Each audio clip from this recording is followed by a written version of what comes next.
कालू कौवा और गौरी की शादी को 1 साल हो गया था। कालू कौवा गौरी का बहुत ख्याल रखता था। वो कड़ी धूप में गौरी के लिए मीठे मीठे फल लाता था।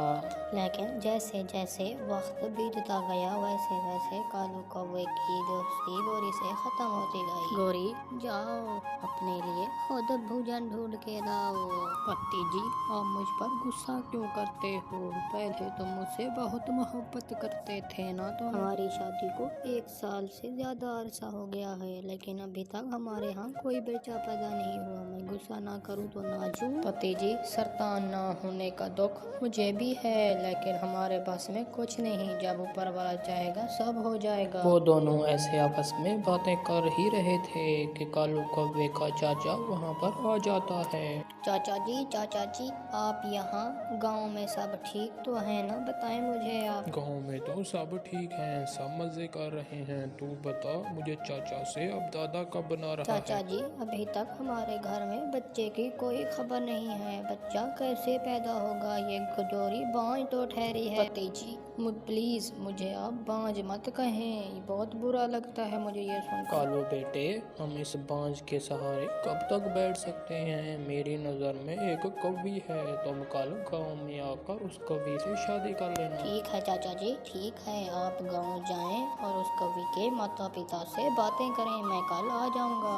कौवे का चाचा वो सारी बातें करके चला जाता है। गौरी कौवे की आंखों से आंखों की नदियां बह रही थी बेचारी, मगर वो कर ही क्या सकती थी, वो तो मजबूर थी। अगले दिन कालू कौवा सर पर सेहरा साज कर तैयार हो जाता है। पति जी, आपने मुझसे वादा किया था कि आप मुझे हमेशा खुश रखोगे, और आज मेरी सौता लेने जा रहे हो। हाँ, तो मैं तुम्हें घर से तो नहीं निकाल रहा, बस सरतान के लिए दूसरी शादी कर रहा हूँ और कुछ नहीं। मिट्टू तोता तैयार होके वहाँ से गांव की तरफ उड़ पड़ता है। मिट्टू तोते को जाता देखकर चिड़िया आ जाती है। गोरी गोरी, ये कालू को क्या हो गया? सर पर सेहरा साज कर कहाँ जा रहा है? चिड़िया, कालू दूसरी शादी करने जा रहा है, उसके खड़ूस चाचा करवा रहे हैं ये शादी। इसका मतलब है कालू तेरी सौतन लेने जा रहा है। इसका मतलब वो तुम्हें घर से निकाल देगा। अब क्या होगा गोरी तेरा? तुम तो गई। क्या कहा चिड़िया बहन? मिट्टू मुझे घर से निकाल देगा। अगर मैं माँ के घर गई वो तो जीते जी मर जाएगी। गोरी बहन, अब आपको कालू की नई बीवी के सामने अच्छे से रहना होगा, उसका हर बात माननी होगी, वरना वो कालू से कहकर तुम्हें घर से निकाल देगी। ठीक है चिड़िया बहन, जब कालू दूसरी शादी करके आएगा तो मैं उनकी खूब खिदमत करूंगी। मैं उन्हें कोई मौका नहीं दूंगी। ऐसे समझाकर वो दोनों वहाँ से चले जाते हैं। शाम भी हो जाती है। कालू कौवा दूसरी शादी करके आ जाता है। गौरी कौवी हाथ में पूजा की थाली लेकर उन दोनों का इस्तकबाल करने के लिए तैयार बैठी थी। पति जी, ये कवि कौन है? गुलाबो, मैंने तुम्हें वहीं पर बताया तो था, ये है मेरी गौरी, जो मेरी पहले वाली बीवी हुआ करती थी। कालू कौवा अपनी दोनों बीवियों के साथ अपने घर के अंदर चला जाता है। फिर अगले दिन कालू कौवा अपनी बीवी गौरी से कहता है, जाओ गौरी, मेरे लिए और गुलाबों के लिए भोजन ढूंढ के लाओ, साथ साथ लाल मिर्चें भी जरूर लाना। ठीक है कालू जी, ठीक है, मैं आपके लिए भोजन लेने जाऊंगी। आप जो जो काम बताएंगे मैं वो करूंगी, बस आप मुझे अपने घर से बाहर ना कालू जी, आप बस मेरे पति हैं। इस कवि को कहें कि आपको बार बार पति मत बुलाए, मुझे बहुत बुरा लगता है। सुन लिया गौरी, आज से तो मुझे पति मत बुलाना, मैं सिर्फ और सिर्फ गुलाबों का पति हूँ। अब जाओ हमारे लिए भोजन ले आओ। गौरी रोते हुए वहाँ से उड़ पड़ती है। वो नदी के पास बैठकर रो रही थी। मिट्टू तोता और चिड़िया वहाँ पर आ जाते हैं। हरियाली, चुप हो जाओ, ऐसे कमजोर मत बनो, हम सब तुम्हारे साथ हैं। हाँ गौरी, 1-2 दिन की बात होती तब तो ठीक है, ये सब आपकी पूरी जिंदगी का है। हिम्मत से काम लें, ऐसे तो आप बीमार पड़ जाएंगी। मिट्टू भैया, मैंने कल से कुछ भी नहीं खाया, लेकिन कालू को तो सिर्फ अपनी गुलाबों की पड़ी है।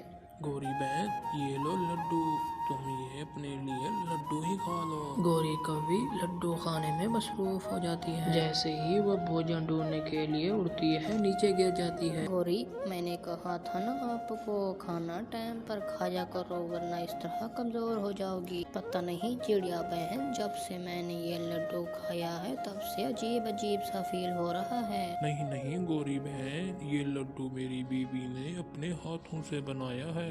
मुबारक हो गौरी बहन, आप माँ बनने वाली हैं। मेरे साथ भी ऐसा होता था, मुझे भी कुछ भी मजा नहीं देता था। ये सुनकर तो गौरी बहुत खुश होती है। चिड़िया बहन, सच में मैं माँ बनने वाली हूँ। हाँ गौरी, हाँ तुम भी माँ बनने वाली हो। देख लेना कालू फिर से तुम्हें प्यार करने लगेगा। गौरी कौवी खुश होकर वहाँ से चली जाती है। वो घर आकर सारी बातें अपने पति को बताती है। गौरी, सच में मैं बाप बनने वाला हूँ। हरियाली, मुझे माफ कर दे, मैंने सुबह आपसे बहुत ही बुरे तरीके से बात की थी ना। कोई बात नहीं पति जी, कोई बात नहीं। गौरी, आज से भोजन लेने के लिए मैं और गुलाब जाया करेंगे, तुम बस घर बैठकर आराम किया करो।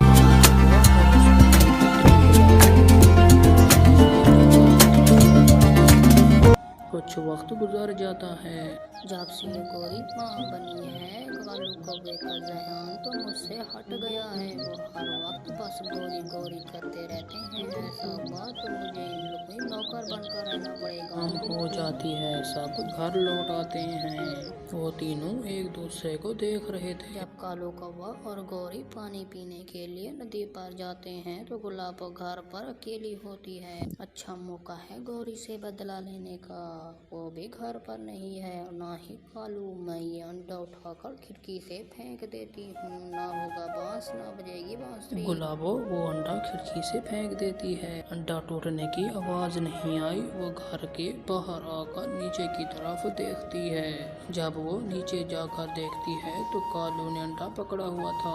गुलाबो की बच्ची, तुमने ये अंडा नीचे क्यों फेंक दिया? तुम क्या चाहती हो मुझसे? क्यों मेरे बच्चे को मुझसे छीनने की कोशिश कर रही हो? नहीं कालू जी, मैंने ऐसा नहीं किया, पर मैं ऐसा करूँ भी क्यों, बताओ तो सही आप। गुलाबों की बच्ची, मैंने खिड़की से तुम्हारी चोंच देख रही थी, तुमने ही मेरे अंडे को नीचे गिराया है। मैं अभी चाचा से बात करता हूँ तुम्हारे बारे में। कालू कौवा फोन उठाकर अपने चाचे को सब बात बताता है। गुलाबो वापस ने गांव की तरफ चली जाती है। कुछ दिनों के बाद उस अंडे से छोटा सा बच्चा निकलता है। गौरी गौरी, मैं अपने बेटे का नाम छोटा कौवा रखूंगा और हम दोनों प्यार से छोटू छोटू कहेंगे। ठीक है कालू जी, बहुत ही अच्छा नाम है, छोटू छोटू।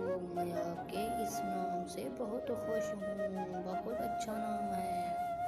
कालू कौवा गौरी कौवी को पहले से भी ज्यादा प्यार करने लगा था। प्यारे दोस्तों, कैसी लगी आपको हमारी कहानी? कमेंट में